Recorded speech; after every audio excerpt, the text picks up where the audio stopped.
To many in Israel, the ceasefire seems like it left the country in a type of limbo. Not all the hostages are returned, and Hamas appears to still be in power in Gaza.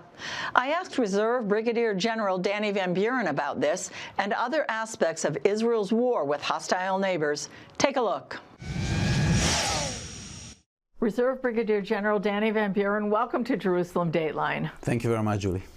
Now, Israel is in this kind of awkward pause right now with the war, but Hamas is claiming victory. Did Hamas win and Hezbollah win, or did Israel win? Well, first of all, they definitely lost.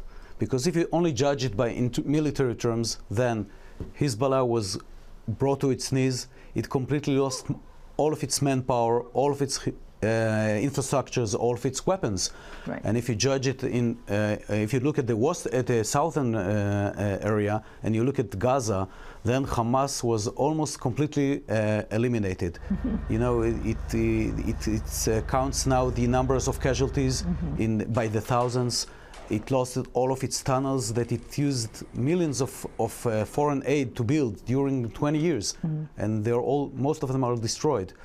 So the only way you would say that Hamas could win is just telling a lie or a narrative which is definitely not correct. But I have to admit that we still have to finish the war because there are different angles in winning a war against a regular army or against a terror organization. Like, for example? Yeah, we used to think in the West that by killing such a so-and-so activists and by taking out most of the weapons of the terror organization, they're going to lose. Not. They are based by or activating according to jihadic ideology.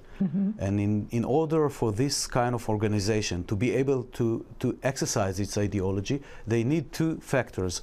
One of them is land, and the other is the ability to be in control over the population. And these two elements are still over there. Part of the reason is the fact that the former administration forced Israel to supply the Hamas organization with food, fuel, and even cigarettes, and they kept their ability to stay in power. And the other, that the IDF so far refrained from taking and conquering the land. So in these two respects, we still need to finish the job. Okay, now a big wound still for Israel is the whole issue of the hostages. How can Israel get these hostages back? Yeah, so far it's a huge issue because in Israel we cherish life, and Hamas ideology, they glorify death. We can see it over the past dozens of years. And the effects is that so far we played by their own,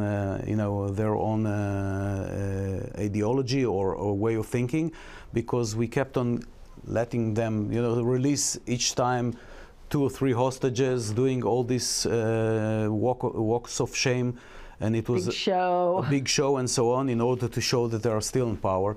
I think we need to change the way of thinking, and in order for us to release the rest of the hostages, which is a sacred mission for us in Israel, we need to start exercising our full military power and leave Hamas with the only alternative. It's either you die and we get the hostages by military force, or we are letting you, get your people out of Gaza and you will release the hostages. Because otherwise we will be forced to see again all these shows, and the Israeli society will not be able to bear this kind of consequences. Yeah.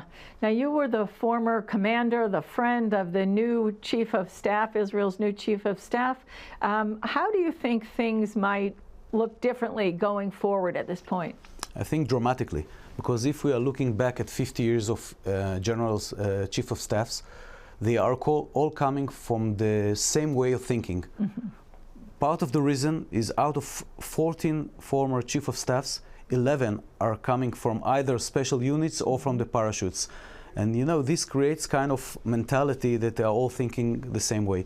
The new chief of staff, I know him as a great commander and used to be a friend, is coming from the tanks, and he's seeing things differently in the way his military way of thinking, and I think he's bringing new spirits. He already implied that he's going to make some dramatic changes in the general staff, and I think he's going to exercise the IDF's full strength, and this will help us finish the two missions that I mentioned before, is taking the land and taking Hamas out of power. Wow, that's great. Thank you so much, Dan Van Buren, for joining us on Jerusalem Thanks a lot. Dateline.